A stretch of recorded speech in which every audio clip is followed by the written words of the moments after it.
वैधतेची धारणा आहे, मूल 2 कायदेशीर आहे. डीएनए अहवाल सिद्ध करतो की मूल अनौरस आहे. खटला रद्द करण्यात आला आहे. पोटगी नाकारण्यात येत आहे.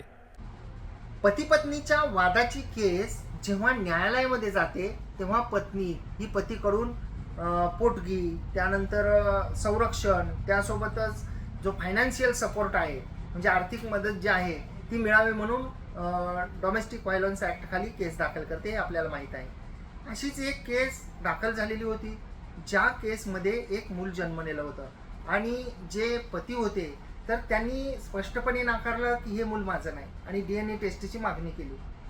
DNA टेस्ट झाली, त्या टेस्टमध्ये काय निष्कर्ष निघाला आणि कायद्यामध्ये लग्न झाल्यानंतर जर एखादं मूल जन्मलेलं असेल तर त्यासाठी कायद्यामध्ये काय तरतूद आहे, कायदा त्याबद्दल काय म्हणतो. आणि जेव्हा कायद्यातलं अनुमान प्रिझुम्पशन आणि मेडिकल इव्हिडन्स हे दोन्ही समोरासमोर येतात त्यावेळी कोणती गोष्ट हे न्यायालय ग्राह्य मानतं या सर्वांबाबत आपण आपल्या आजच्या व्हिडिओमध्ये बोलणार आहोत. नमस्कार, मी आपला वकील मित्र ॲडव्होकेट कैलास नाईक. कायद्याचं म्हणजेच तुमच्या फायद्याचं बोलूया तुमच्या हक्काच्या कोर्ट कचेरी या यूट्यूब चॅनलवर. माहिती संपूर्ण ऐका म्हणजे आपल्याला विषय पण समजून येईल आणि कायद्याची जी परिभाषा आहे किंवा कायदा नेमका अशा सिच्युएशनमध्ये नेमके कोणाची बाजू घेतो किंवा कायद्यातील तरतुदी या ग्राह्य मानल्या जातात का मेडिकल इव्हिडन्स ग्राह्य मानला जातो, या दोन गोष्टी सुद्धा याच्यामध्ये क्लिअर केलेल्या आहेत माननीय सर्वोच्च न्यायालयाने. आणि केसचं नाव आहे निखात खुशबू खातून. परवीन उर्फ खुशबू खातून, NIKHAT निखत PRAVEEN, प्रवीण उर्फ खुशबू खातून विरुद्ध रफिक उर्फ शिल्लू असे या केसचं नाव आहे. निखत परवीन उर्फ खुशबू खातून विरुद्ध रफिक उर्फ शिल्लू 2026 सालातील माननीय सर्वोच्च न्यायालयाचा हा महत्त्वपूर्ण असा न्यायनिर्णय आहे. आणि हा न्यायनिर्णय आहे तो डायव्होर्स आणि मेंटेनन्स, घटस्फोट आणि पोटगीची मागणी, संरक्षण, त्यानंतर आर्थिक मदत या अनुषंगाने आहे. या केसमध्ये पती आणि पत्नी हे जे दोघंजण होते त्यांची साधारणपणे 2013 साली ओळख झालेली होती. 2016 साली जे आहे ते त्यांचं लग्नसुद्धा झालेलं होतं आणि 1 महिन्यामध्ये जे आहे ते मूल जन्मलं. 1 महिन्यामध्ये मूल जन्मलं. त्यांच्यामध्ये कौटुंबिक कटुता निर्माण झाली. कौटुंबिक कटुता निर्माण झाल्यानंतर पत्नीने पोटगी मिळावी, संरक्षण मिळावं, त्यासोबतच आर्थिक मदत मिळावी त्या पत्नीला स्वतःला आणि मुलाला म्हणून domestic violence act DV act खाली केस दाखल केली. या केसमध्ये पतीला जेव्हा नोटीस मिळाली तेव्हा पती हजर झाले आणि त्यांनी असं म्हणणं दिलं की हे मूल माझं नाही, मी यांचा जनक पिता नाही, माझ्यापासून हे मूल जन्मलेलं नाही आणि हे मूल जे आहे ते दुसऱ्याचं आहे. आता जेव्हा पती असं म्हणतो तर कायदा काय म्हणतो? जेव्हा पतीचा असा आरोप असतो पत्नीवर त्यावेळी कायद्यामध्ये काय तरतूद आहे तर 112 एव्हिडन्स ॲक्ट आहे. पुराव्याचा कायदा होता जो जुना, आता भारतीय साक्ष्य संहिता झालेला आहे. तर ही केस जुनी असल्यामुळे पूर्वीच्या कायद्याप्रमाणे यामध्ये निष्कर्ष दिलेला आहे. कलम 112 जी प्रिझुम्पशनबद्दल आहे, अनुमानाबद्दल, त्याच्यामध्ये असं म्हटलेलं आहे एव्हिडन्स ॲक्टच्या 112 मध्ये की लग्नाच्या दरम्यान जर एखाद्या मुलाचा जन्म झालेला असेल तर ते मूल कायदेशीर होतं.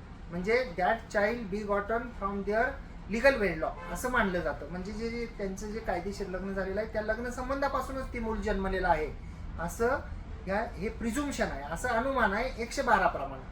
परंतु जे त्या केसमधले वडील होते त्या म्हणजे मुलाचे वडील असं ती पत्नी म्हणालेली होती किंवा जे त्या अर्जदाराचे पती होते सामनेवाला, तर त्यांनी न्यायालयाकडे अर्ज दाखल केला की DNA टेस्ट करावी मुलाची.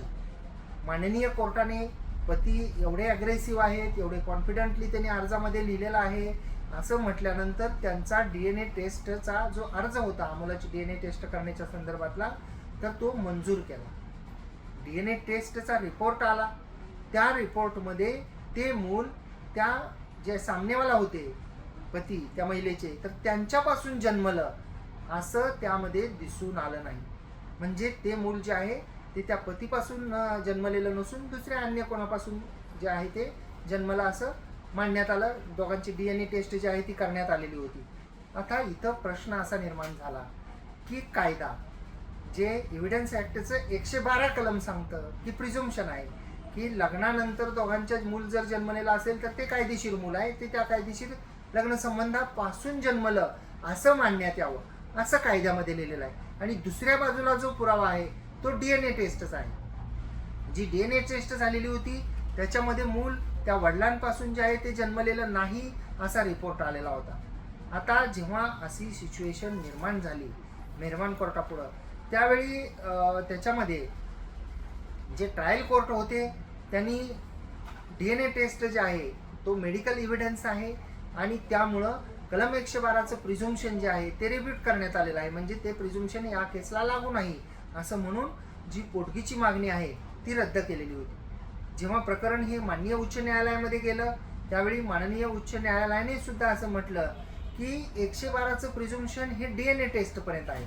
एकदा जर का DNA टेस्टमध्ये ते मूल त्या पुरुषाचं जो सामनेवाला आहे पती त्याचं नाही असं जर का DNA टेस्टमध्ये आलेलं असेल तर जी पत्नी आहे तर त्या पत्नीला कलम 112चं जे प्रिझुम्पशन आहे एव्हिडन्स ॲक्टमधील त्याचा फायदा घेता येणार नाही, त्याचं संरक्षण मागता येणार नाही की हे लग्न आमचं हे मूल जे आहे ते आमचं लग्न झाल्यानंतर जन्मलेलं आहे त्यामुळे ते कायदेशीर आहे आणि याच पतीपासून जन्मलेलं आहे असं ग्राह्य मानण्यात यावं, असं मान्य करता येणार नाही असं माननीय उच्च न्यायालयानं म्हटलं.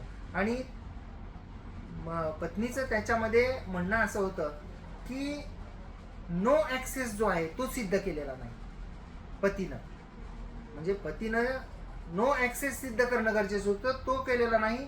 लग्नानंतर मूल जन्मलंय त्यामुळे 112चं प्रोटेक्शन मला आहे आणि मूल हे त्या पतीपासूनच झालेलं आहे, ते कायदेशीर मूल आहे असं मानण्यात यावं. हा युक्तिवाद पत्नीचा जो आहे तो फेटाळला. प्रोटेक्शन 112चं मिळणार नाही पत्नीला असं म्हटलं गेलं. त्यानंतर जेव्हा माननीय सर्वोच्च न्यायालयामध्ये ही केस गेली त्यावेळी सुद्धा माननीय सर्वोच्च न्यायालयाने हा निर्णय कायम करून पोटगी जी आहे ती नाकारली आणि त्याच्यामध्ये असं म्हटलेलं आहे की 112 कलमामध्ये प्रिझुम्पशन आहे म्हणजे अनुमान आहे की लग्नानंतर जन्मलेला असेल तर त्या पतीचंच आहे असं समजण्यात यावं. परंतु जेव्हा DNA टेस्ट करण्यात आलेली आहे त्या दोघांची आणि त्या DNA टेस्टमध्ये सायन्सद्वारा हे सिद्ध करण्यात आलेलं आहे की ते मूल त्या पतीचं नाही, तर त्यावेळी science will prevail on that presumption असं म्हटलेलं आहे. म्हणजे जे न्यायवैद्यक शास्त्र आहे तर ते श्रेष्ठ ठरेल ना की अनुमान ठरेल आणि त्यामुळे 112चं जे प्रोटेक्शन आहे ते त्या पत्नीला घेता येणार नाही.